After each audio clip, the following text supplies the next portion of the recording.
Well, good morning, everybody, and welcome to Cannes. My name is Martin Popplewell. For the next week, I'm going to be introducing the various seminars, so forgive me if you get bored by the sound of my voice.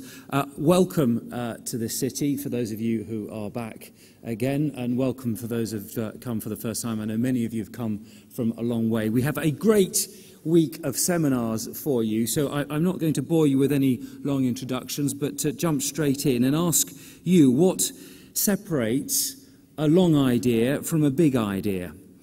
How can brands successfully build and maintain engaging content for the modern consumer? Well, to answer these questions, we're going to be joined by Jimmy Maymann and Martin Lindstrom. Jimmy Maymann is Executive Chairman of goviral, which specialises in brand content distribution. He's a regular speaker here at Cannes. Martin Lindstrom is author of Biology, Truth and Lies About Why We Buy. He's an advisor to brands and marketing organisations across the world. Please give them both a big welcome.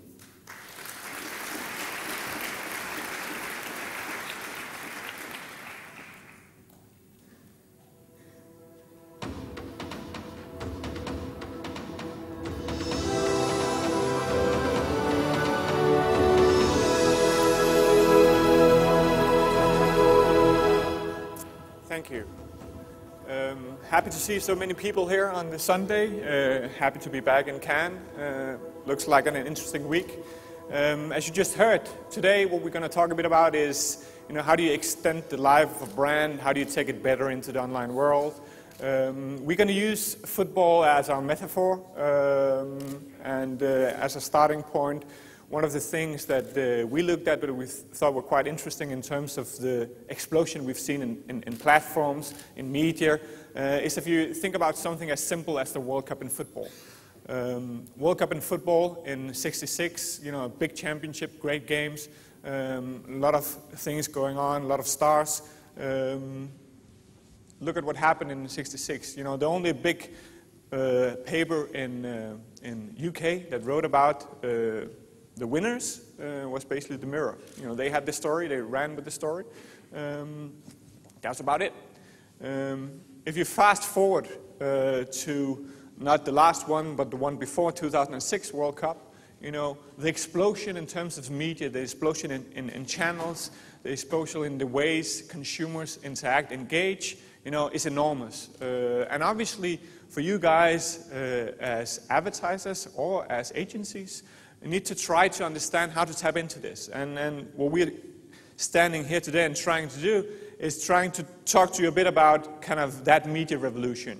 What does it mean in terms of, what are the platforms? How do you activate your content? How do you create those experiences and take them kind of across those different platforms?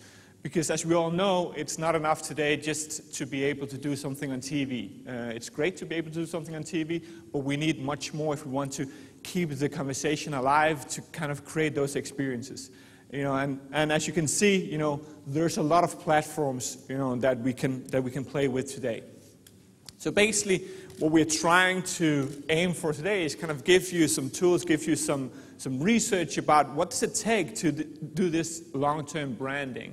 What's needed in terms of the storytelling, in terms of the experiences.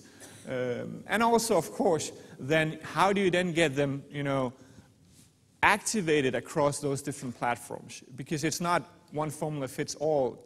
There's a lot of different things that are in play here. And you need to kind of get an understanding in order to master those things.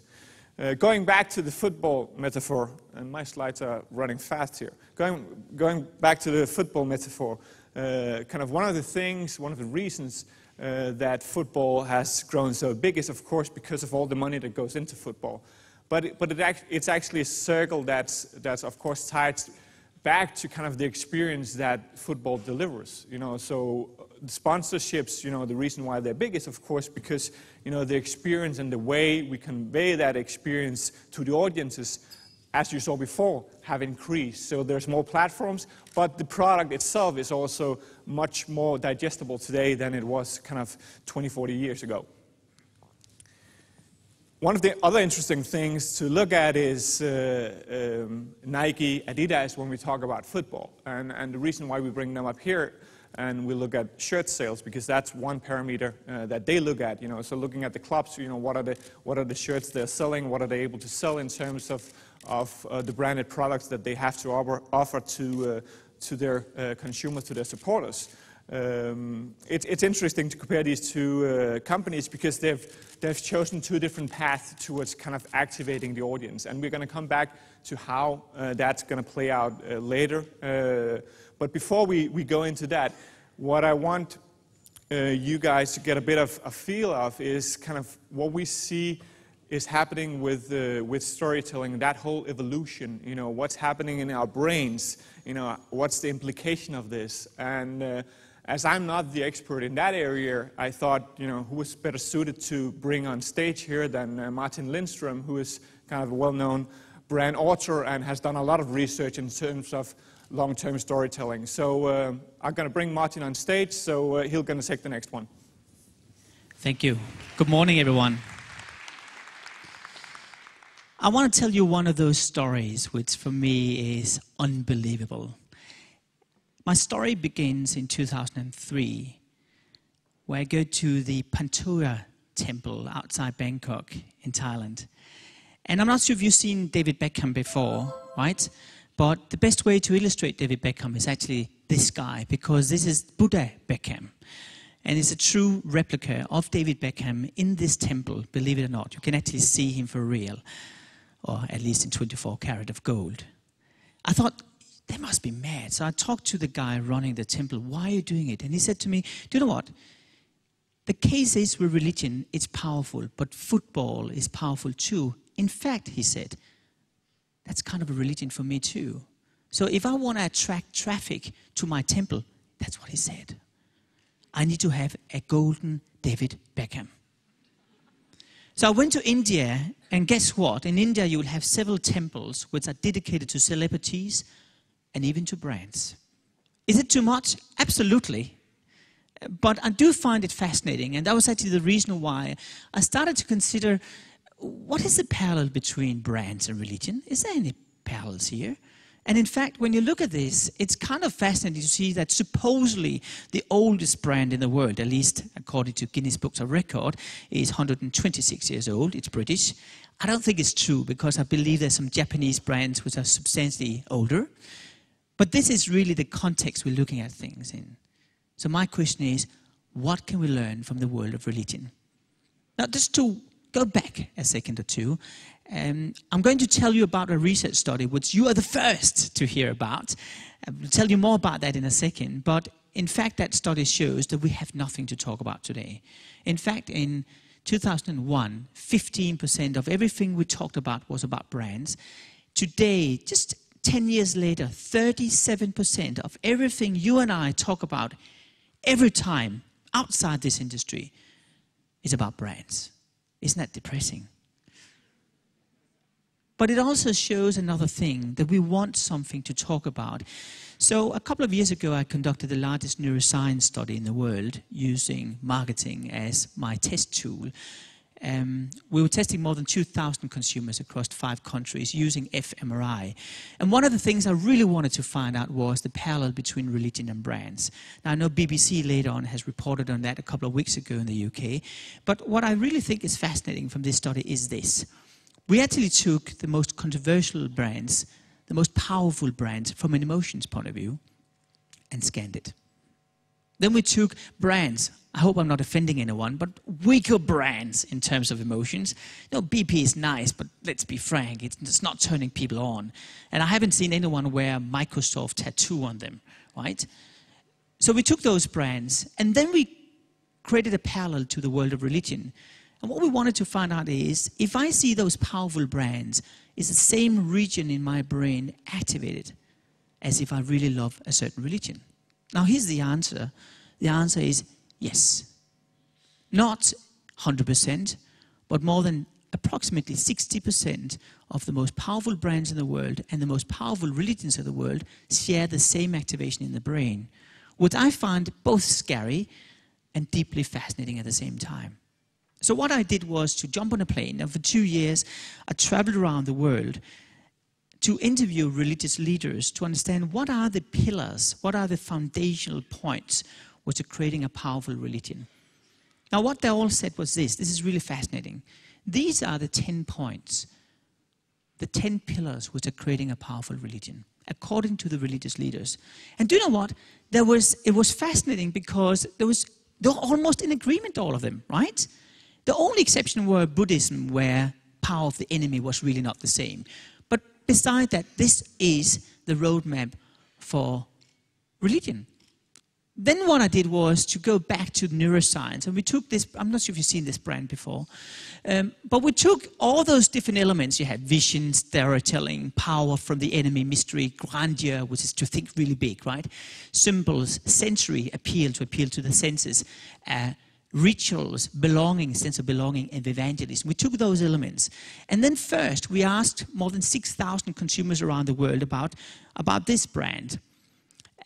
And Microsoft is interesting because Microsoft, when you go across all those points of a score of 10, according to the consumer, when you ask them, not when you scan the brains, this is what they're saying about it. But what's really interesting is that when I compare that with Apple, according to the quantitative study, they were almost identical. I thought to myself, that can't be true. It can't be true that people really believe that Microsoft is almost as good storyteller as Apple. So what we did was to scan people's brains again. We did exactly the same study, this time by using fMRI, across 6 countries in this case. And what we realized was when we scan people's brains, we really get the truth. Because I thoroughly believe this is the true picture of why Microsoft is different from Apple. This is the 10 pillars creating the point of differentiation. So let's just stop here for a moment. If I was you, Guy, I will rip that one off and steal it and run with it, because in principle it may give you an insight about why is it Apple is doing so well. So the next thing we did was to compare this with brands around the world, and I find it fascinating. If you, for example, take a brand like Apple and try to tick the boxes, let's just try it. Can you help me here for a moment? Let's just see if Apple can tick the boxes up here. First of all, is Apple a good storyteller? If you agree with me, you say yes now. Yes. Okay. Is Apple good at creating mystery? Okay. Is Apple, do they have a clear enemy? Okay, good. What about, do they think big? Yes? Okay, cool. What about, do they have a big vision? Okay. Do they own a lot of symbols? And, are you falling asleep? Okay, fair enough. Rituals, do they own rituals? Do you want me to remind you about one? We did a study with babies, 18-month-old babies. I gave them a BlackBerry. I asked them to switch it on. Do you know what they did? 18-month-old, right? That's a ritual. This one here, right? On a screen. Sensory appeal, do they appeal to the senses? Absolutely. Do they have a sense of belonging? Yes. Okay. And evangelism. Okay. Do you get my point? I know it's really black and white, but in principle, the more of those boxes you're able to tick as a brand, the more powerful you are. Let's just go very, very briefly through each of them. But one of them I'd like to go through is the sense of having a strong vision. I want to tell you a story which is true. In fact, the founder of IKEA, some years ago, was driving in his car outside Copenhagen, passing by that building. And this is supposedly the last photo of that building ever. So take a photo of it now. What happens is he sees the materials, he freaks out, he drives into the parking lot, runs up to the local CEO, which at that stage was his son, very convenient. He shouts at him, says, "Why the heck are you using that material?" And he's saying, "Well, Dad, the truth is, it was cheaper." He says, "I don't care about it's cheaper. It looks like it costs double the price. Tear it down." And that's supposedly what they're doing. Tearing down the building, rebuilding it with new materials, costing double the price, looking like it cost half the price. This is, for me, living a mission and a vision.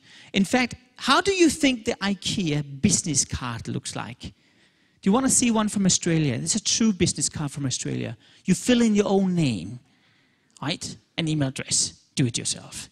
In fact, when people get a job in IKEA, still today, when senior managers get a job, they go into an empty office with a phone on the floor, and then some cardboard boxes arrives, and the rest is their work. This is living the vision, and I think that's where some brands stands out. Storytelling is another aspect I find fascinating. I just want to test you for a moment. I'm going to play a sound, and as soon as you recognize that sound, raise your hand. You ready? 3, 2, 1. Wow. 2 beats, right? 2 beats, we instantly know who that is. Amazing, right? I find it fascinating that when Alfred Hitchcock was creating his movies, he had 2 scripts. He had what he called the blue script, and he had the green script. The blue script is the rational part. That's where, you remember the scene with the birds? That's the one. Or the shower scene. That's the one. That is what he calls a blue script. That is the rational part of the script where he describes everything in detail. Then he has what he calls the green script. The green script is the script where he describes the emotions. That's where I should feel scared, or I should feel engaged, or I should feel empathy, or I should feel sad. So he described 2 scripts, the green and the blue script. That's what brands have to do in the future. You need to describe the blue and the green script in retail, blue and the green script online, blue and the green script in a TV commercial, of course. What you're doing already, but sometimes we forget there's 2 scripts, not 1. Symbols is another thing. I want to give you an example of that. This is actually a true photo I took in Australia. Isn't it amazing that Apple can sneak in the branding into a sign in the middle of the desert? But what I find even more fascinating is a story which I picked up from 1915, and some of you may be familiar with my story. The story actually began in 1915, where the Coca-Cola company issued a set of new guidelines. The guidelines were for an external bottle manufacturer to develop a new bottle so smart that if you were to drop the bottle on the floor and it would smash into thousands of pieces, you'd still be able to pick up 1 piece of glass and recognize the brand. Isn't that cute? I call that for smash your brand, and it's a philosophy which I thoroughly believe is recognizing powerful brands from not that powerful brands. I want to show you an example. Do you know who that is? United Colors of Benetton, right? No logo, no picture of the CEO, no picture of the clothing. We just know. It's a smashable. I call it a smashable. It's a smashable photo because it embeds all the different signals. And by the way, smashables can be everything from what you see to what you hear to what you touch, taste, and smell. Really can be across all 5 senses, which we sometimes tend to forget. Now, this is an example of smashables across Apple. You actually have 5 different smashables here, even though the one you have up there, the steering wheel, was actually not invented by Apple, by Bang & Olufsen in 1984. They just forgot to put a pattern on it, so you can forget a lot of things. They forgot the pattern. And then you have this one here. I love this one here. Do you remember the design, the icons, the ecosystem only? Apple works with Apple, and it costs 60% more for a cable to make it work together. You know that issue, right? And the phones, the naming, iPhone, iPod, iPad, iTV, I don't know what. But then we have, do you remember this one?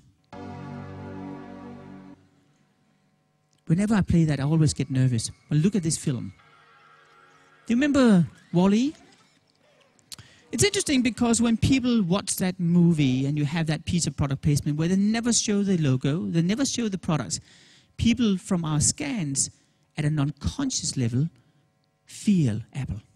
They literally feel Apple, but it's never said. And what we know today from all our work, that if I don't tell you who that is, but you just feel it, it is so much more effectful. It's kind of scary, actually, what I'm saying to you right now. But the reality is our non-conscious part of the brain, which is 85% of what we do every day, is really what's driving us. Evangelism is another thing, and I find it fascinating with a study conducted in Germany 2 years ago, with 200 people asked to just walk around randomly in a circle. They could just walk, whatever. And they were walking like, I don't know what. 5 people were selected and asked to walk around anti-clockwise in the edge of this circle. They were asked not to say to anyone, not to communicate to anyone, not to look like they were on a mission, just to casually walk around. 5 people out of 200. And within 7 minutes, the entire group walked the same way. This is powerful stuff, guys. And that is what I thoroughly believe is the next generation. Now, everyone talks about social media, and everyone talks about social media as online. Do you know what I believe? I believe that's wrong. I believe true powerful social media is offline, and then it goes online. I don't think it starts online and goes offline. And we actually wanted to find out that. So what we decided to do was to, whoops, it goes fast here. We wanted to, whoops, I can't stop on that slide, I think. There we are.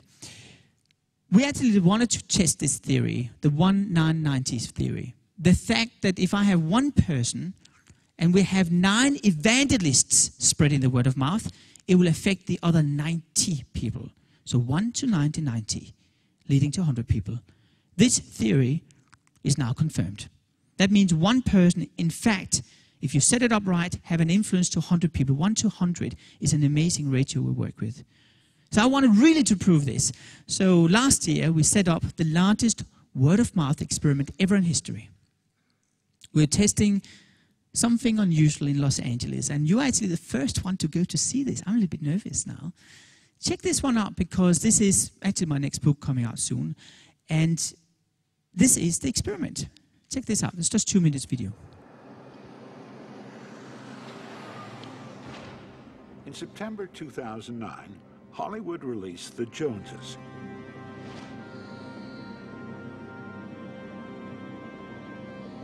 A movie about stealth marketing and what happens when a bogus family moves into a neighborhood to deliberately influence a community without their knowledge.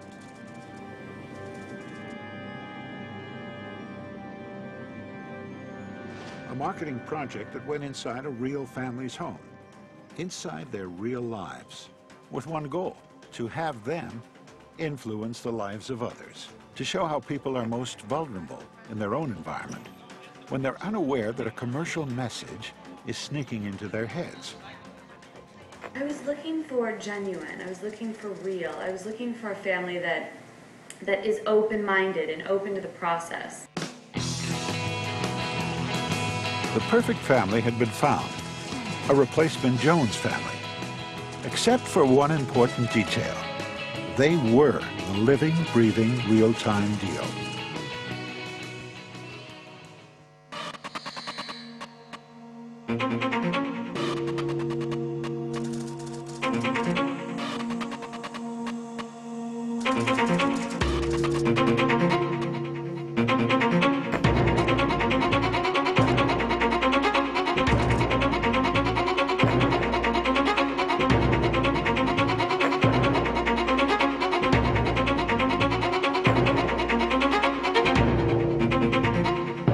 I didn't know that. Oh my gosh, that's crazy. So this was the beginning of this amazing experiment. It's just concluded a couple of months ago, and I just managed to write my last chapter in the book. But what we learned was, for me, fascinating, because we did learn that after the respondent had heard about the brand during a casual conversation, the attention to the brand online increased with 49%. That means if you start offline and move online, it actually is much more powerful than if I start online and move offline. We've never seen that before. We also learned, by the way, that word of mouth actually is much more powerful during the morning time, from 8 to 10 across the world. We learned that it's not just a coincidence that some families are more powerful than others. In fact, in this case, they all look like Justin Bieber's, and I tell you, that's a benefit these days. So the reality is, this is powerful stuff if you're doing it right. I don't want to tell you more about it, but what I want to do is to tell you about my little slide here. Because the reality is, and what we learn now, that you actually, when you are working with campaigns, forget everything about that you have a D-date for a campaign and then it runs on TV. Instead, start before. In fact, what we can see from the studies, if you start 3 months before, the effect is this. But if I move the slide a little bit to 6 months or even 9 months before, the reality is that you actually have an effect which is so much bigger. So here is the key learning to you guys. You need to seed campaigns offline much, much earlier than done before. And I'm starting to communicate that a lot to my clients, and they're saying, well, we can't do that. But the reality is, we now have the evidence that this really works. So with that, I wanted to reintroduce Jimmy one more time, because he's going to tell you about how does this look like offline and online, and how does it work in terms of the synergy part. Thank you, Martin. Okay, I hope that was exciting to you. It's now time to roll off the sleeves. As you can see, I left the jacket outside. So how do we then try to amplify what Martin is talking about? You know, that new way of creating experiences, that new way of kind of engaging consumers. How do we get people to evangelize? One of the things that I think are quite interesting is, of course, the challenge that you have if you're kind of an agency guy that has to create some content for your clients. Because if you think about it, the consumers are playing in a totally different field than they were playing 10 years ago. And I thought this was kind of an interesting way of illustrating it. You know, what's happening online in 60 seconds. And, you know, if you look at it, you know, 609 new videos on YouTube, you know, as an example, 13,000 iPhone applications downloaded in a minute. You know, just look at some of the wild things here, because, you know, at the end of the day, that tells us a bit about kind of the challenges we have, and, you know, how do we tap into this stream of communication? You know, how do we become part of this 90,000 tweets that's happening in a minute?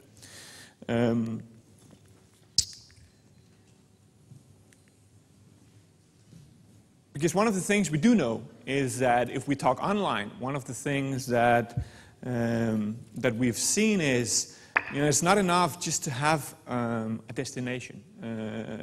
We've built fantastic brand destinations, and that's all great. I'm not saying you shouldn't have a great brand destination if you're Apple, Nike, Adidas. That's not what we're saying. But we're saying, you know, consumers are increasingly not kind of going to your brand destinations. They're doing other things, as you just saw.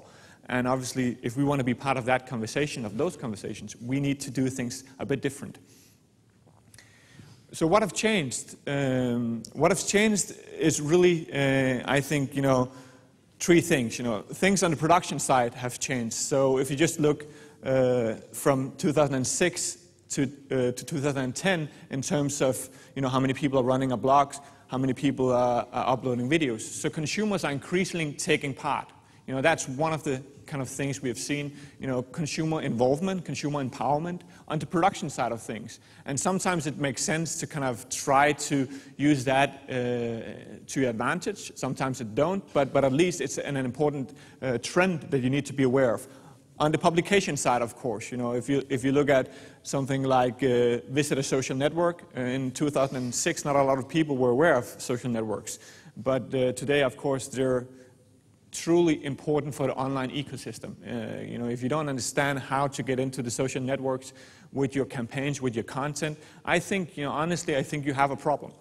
And that comes back to the distribution side. You know, how do you then distribute it? How do you make sure that people engage? And how do you kind of rate and monitor? You know, what are the metrics? What are the KPIs? You know, how do you measure actions? Those are kind of things you need to be aware of when we move into that.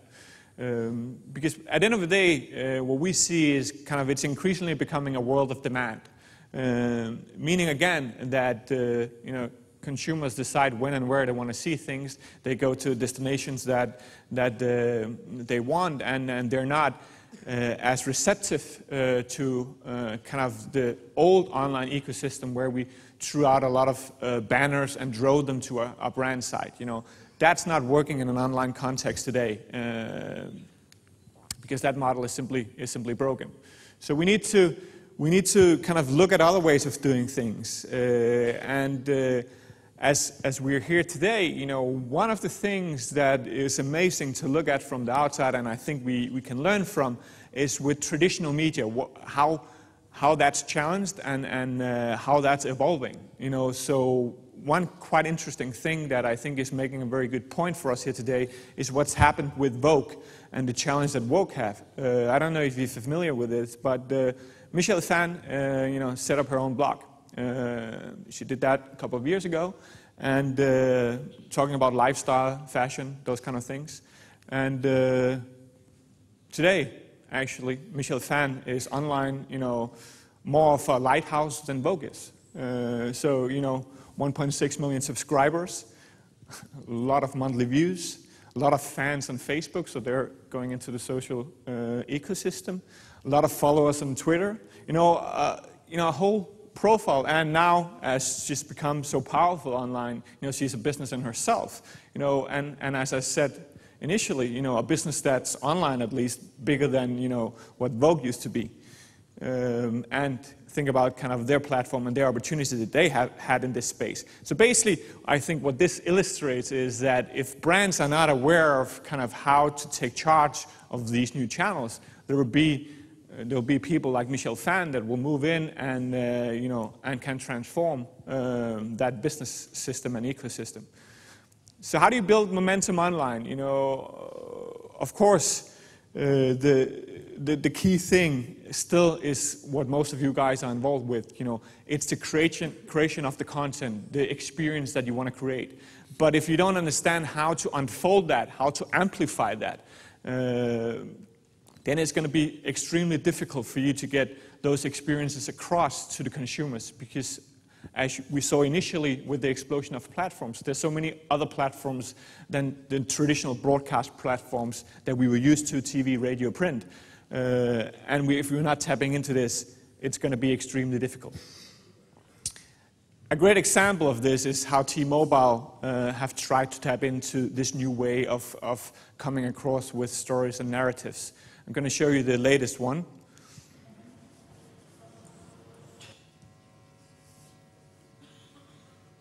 Or not. I thought I was going to show you the... Let's see if we can get it to work.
Apparently, UK had a big wedding going on this year, so a lot of people were aware of this. And I think as a standalone, it's not that interesting, but it's interesting because if you've followed T-Mobile over the last couple of years, this has been one of the way they have tried to dramatize and keeping an online narrative going. So kind of it fitted perfect into their program. You know, they had the original dance at Liverpool Street Station. They had the sing-along at Trafalgar Square. They had those kind of big events that created a lot of online buzz.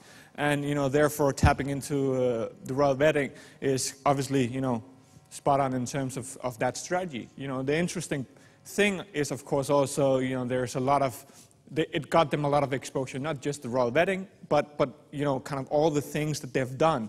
You know, they've really manifested themselves as someone that understands how to tap into kind of the online social ecosystem and done it extremely well. So basically, I think one of the things that Martin also talked about is the thing about, you know, are we starting with TV or traditional, or how do we kind of launch our campaigns? How do we keep them alive? How do we, you know, make sure that consumers comes back to us as brand destinations or with our branded content? And one of the things that kind of we're seeing when we're looking at campaigns is that there's still a lot of focus on traditional thing. It's not that awareness is not important. Awareness is extremely important, and TV is still extremely important. It's just there's a lot of elements that we need to kind of cover in order to keep the campaign alive. And that for us is kind of the long idea. How do we keep those campaigns alive? And that, you know, so kind of the traditional part is for us the tip of the iceberg. And now we need to kind of see what's under the water to kind of keep these campaigns alive and creating the momentum and success we want for the brands that we work for. As you see here, Nike have, over the last 4 or 5 years, completely changed the way they go to market with their brands, with their products. And really changed the approach from traditional ads to experiences.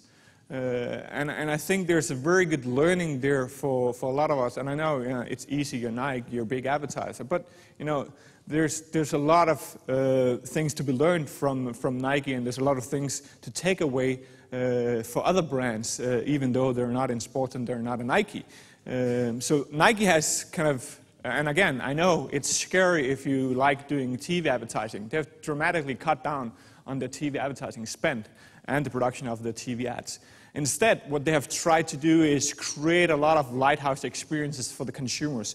So, you know, sponsoring a lot of national team, club teams, athletes. You've seen that, you know, that's been going on for a long time. They've sponsored the athletes. But also, what you know, if you're not looking for it and you're not a target, you might haven't seen all the pieces of content they've created, because they've really become a huge content producer of branded content that fits the different things. And those are some of the things that I wanted to talk to you today about, if we get it right. So yeah, you know, basically they still look at awareness, interest, action, loyalty, those kind of things that we look at and we're looking for when we create campaigns for clients. But they're trying to create an ecosystem that works not just offline but also online with content. So basically, you know, what they're looking at is kind of an always-on approach. So they know they're going to run some big TV campaigns that are going to create a lot of awareness and interest. But what they want to do is kind of keep that alive for years, not just kind of for a 2-month campaign period. And to do that today, you need kind of much more sophisticated plan behind your content and behind the way you get it out there. So I'm going to show you different pillars of kind of their strategy, because I think, as I said, you know, there's some good learnings there for all of us. So yeah, they're still doing the lead spot, as I say, you know, TV, roadblock, paid media. They're still doing that because, yeah, we all need that kind of awareness. The question is it coming initially, or are we waiting until we have created something with the grassroots? So that's kind of the thing they're kind of changing a bit, is that it's not necessarily a starting point. It can be a starting point, but it's not necessarily a starting point. Some of the other things I'm going to show you that starts with the grassroots sometimes come before the TV. So that's kind of one thing. The other thing is, as I said, you know, experiences. I'm going to show you one of them. Apparently not. Something is not going so well with the videos today. Try again.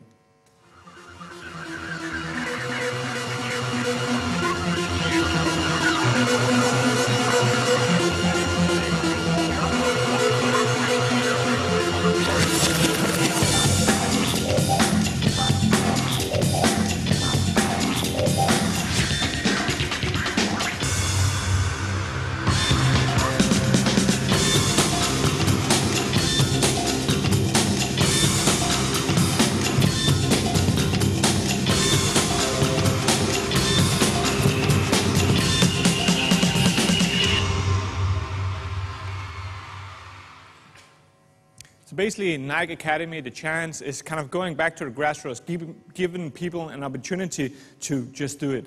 And basically it's a huge program that starts, as I said, with the grassroots. It's kind of going out to the communities, interacting with the communities, doing it in an intelligent way, you know, across all the social media platforms that we know, Twitter, Facebook, those kind of things. And it's been extremely successful for them, but it's not enough just to kind of have the grassroots route going. You know, we also still need the kind of things that lead people through the funnel. Of course, it's fantastic that we're giving something, or Nike is giving something back to the community, but at the same time, you know, Nike is a business, they need to sell, you know, football shoes in this case. And of course, you know, so the boot finder is another thing that they have done, which is much more product focused, much focused around video that is distributed. It's also sitting on Nike.com or Nike Football, but it's also distributed to a lot of relevant places online, you know, so football blogs, those kind of places where you can then get into the funnel and you can get more about the product and those kind of things. So again, you know, a lot of content created around kind of the boot itself to create those kind of things. And then, you know, Nike Plus Football is a video and an app they've created. Again, you know, fitting perfectly into the social media ecosystem, and again creating a lot of word of mouth, and have become the second social media brand according to Headstream. So again, extremely successful with the way they're getting in there and using extremely amounts of money and time on creating the right kind of content for the different path of the consumer journey. And I think that's really the point here, is that the consumer journey have changed dramatically with the explosion of platforms. It's not enough just to go from TV to sale. You know, there's a lot of things in between before you get to sale.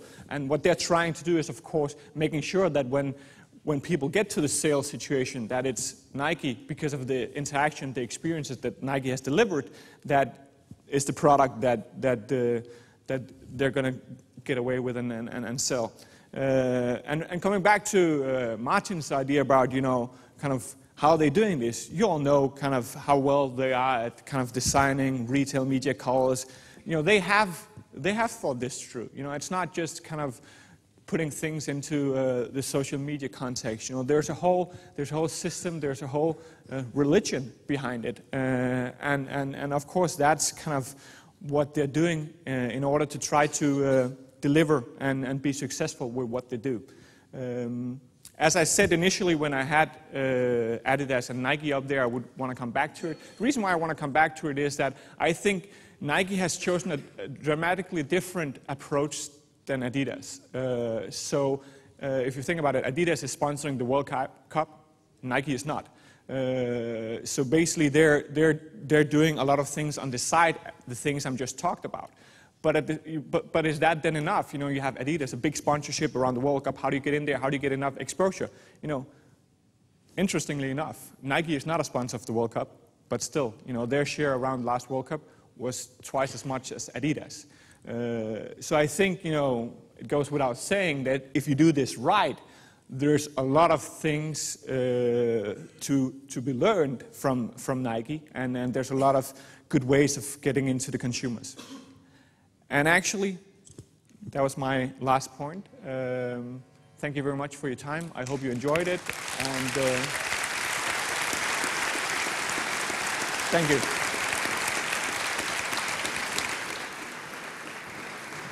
Jimmy and Martin, thank you very much indeed for that. I particularly enjoyed the piss take of the royal wedding personally, but enough of that. Stay around or do take a break for about 15 minutes. We're going to be back here at 11:30 sharp. We're going to be talking cultural capital creation with Sapient Nitro. That's at 11:30.